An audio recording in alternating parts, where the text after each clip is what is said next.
La Edad Media, también conocida como medievo, es el periodo histórico de la civilización occidental comprendido entre el siglo V y el siglo XV.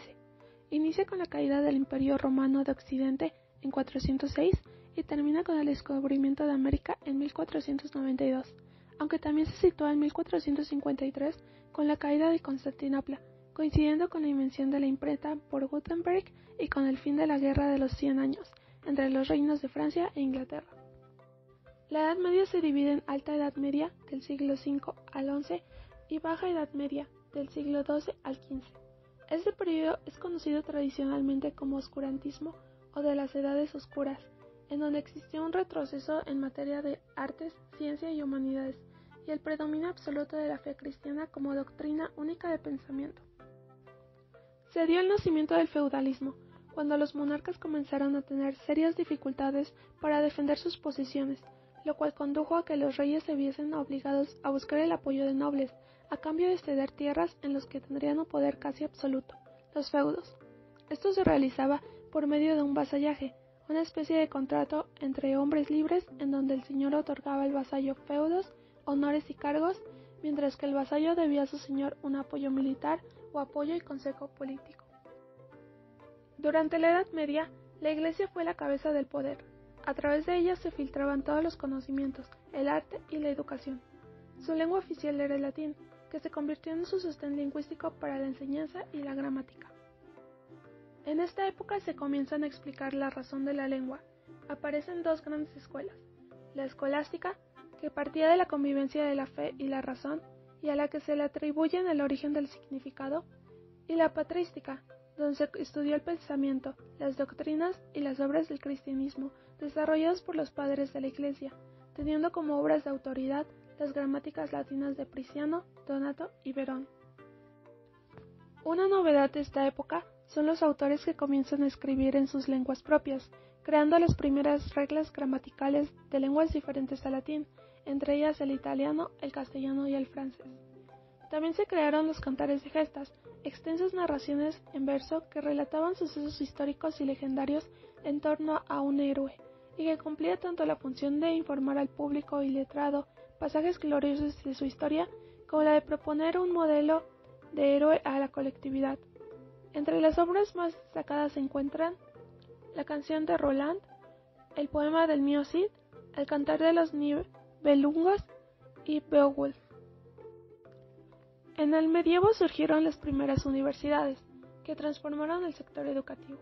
En ellas se impartían las 7 artes liberales, las cuales estaban divididas en dos grupos: Trivium, en donde se enseñaban aspectos del lenguaje latín, la lengua oficial de la época, y Quadrivium, donde se encontraban las artes reales o matemáticas. La ausencia de una clase ilustrada fuera del ámbito religioso llevó a que el latín se convirtiera en una lengua exclusiva y esencialmente muerta, y lo más importante, puramente escrita, por lo que áreas como la fonética desaparecieron de los estudios lingüísticos. La educación durante este periodo era muy restringida, y solamente una pequeña parte de la población sabía leer y escribir. La aportación medieval más notable en la historia de la lingüística fue la gramática especulativa, desarrollada en el norte de Europa por la escuela modista en el siglo XIII. Esta gramática anticipa el concepto de gramática universal y sus máximos representantes son Tomás de Erfurt y Roger Bacon. La sociedad en el medievo estaba dividida en estamentos. En la base encontramos a los campesinos, quienes suponían el 90% de la población. En el escalafón intermedio se encontraba el clero y la nobleza, y en la cúspide se encontraba la realeza, es decir, el rey y su familia. El pertenecer a uno u otro grupo estaba marcado por el nacimiento, no pudiendo pasar de uno a otro dado el carácter rígido de los estamentos.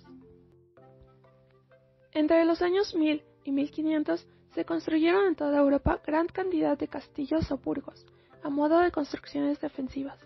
Dado que la posición de la tierra era un factor clave para el crecimiento económico, las invasiones armadas para conquistar más tierras eran moneda corriente. Entre el siglo XI y XIII tuvieron lugar 9 guerras santas o cruzadas. Se les conocía así ya que los soldados cristianos iban pintados con la cruz a combatir a judíos, paganos y practicantes del Islam en Tierra Santa o Jerusalén, procurando restablecer el control del Papa sobre los territorios del Oriente Medio. Mientras la Europa cristiana se encontraba dividida en reinos sometidos a la hegemonía eclesiástica, las culturas islámica y bizantina desarrollaron grandes civilizaciones en donde hubo un esplendor artístico, que ejerció cierta influencia en el arte cristiano de su época. A esta época, comprendida entre los años 1000 y 1200, se le conoce como plena Edad Media, pues representó un despertar cultural en la cristianidad occidental que dio antesala al arte gótico. Durante el siglo XI, la imagen románica fue un poderoso instrumento de instrucción cristiana que sirvió tanto para adoctrinar en los principios de la religión como para imponer unas pautas morales y de comportamiento a la sociedad, lo que llevó a la construcción masiva de iglesias abovedadas en piedra, que incorporaron imágenes esculpidas y pintadas en sus muros. El estilo gótico tuvo su inicio en la Baja Edad Media, en Francia. Este tipo de arte estuvo orientado a la celebración del Dios encarnado y a la unión de Dios con sus criaturas, lo que se hizo visible en las artes figurativas, tanto escultura como pintura. El arte gótico también se desarrolló gracias a la exploración arquitectónica, cuyos hallazgos impulsaron el nuevo estilo y se interpretaron a partir de la estética de la luz. La catedral fue un centro de referencia en el gótico, ya que constituía la máxima ofrenda a Dios y tenía como propósito alcanzar la trascendencia espiritual e histórica. Fue al mismo tiempo símbolo de la alianza entre el rey y el obispo y el símbolo de orgullo burgués. Toda la arquitectura católica era construida con su frente al oeste y el altar al este, relacionándose al nacimiento y ocaso del sol. El final de la Edad Media, el arte dejó de centrarse en la religión para centrarse en el hombre. Una de las ganancias que tuvo la Edad Media fue la formación del mundo como lo conocemos ahora. En el siglo XIV, las malas cosechas y los brotes de peste y demás enfermedades llevaron a un colapso demográfico sin precedentes, lo cual dio fin a la Edad Media.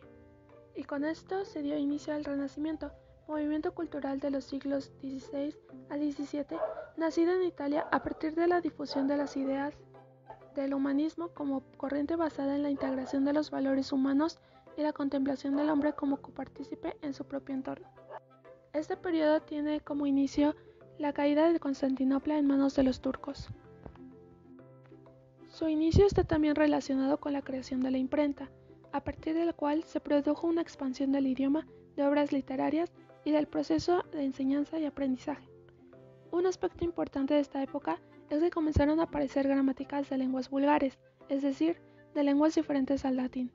Seguían imitando el modelo grecolatino, pero con cambios, y su principal objetivo fue el del conocimiento de lenguas no indoeuropeas, que tenían estructuras no conocidas hasta el momento.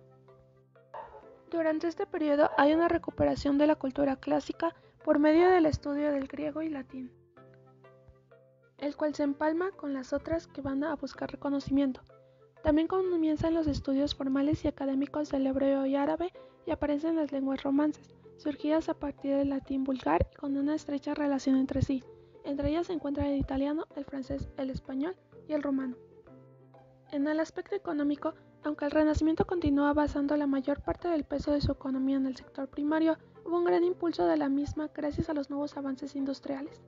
A lo largo del siglo XV, el feudalismo comenzó a mostrar signos de desmoronamiento, ya que la adquisición de riquezas y bienes permitieron una cierta movilidad en la escala social. Asimismo, el auge de las ciudades significó la aparición de nuevas actividades económicas y el surgimiento de una nueva clase social conocida como la burguesía.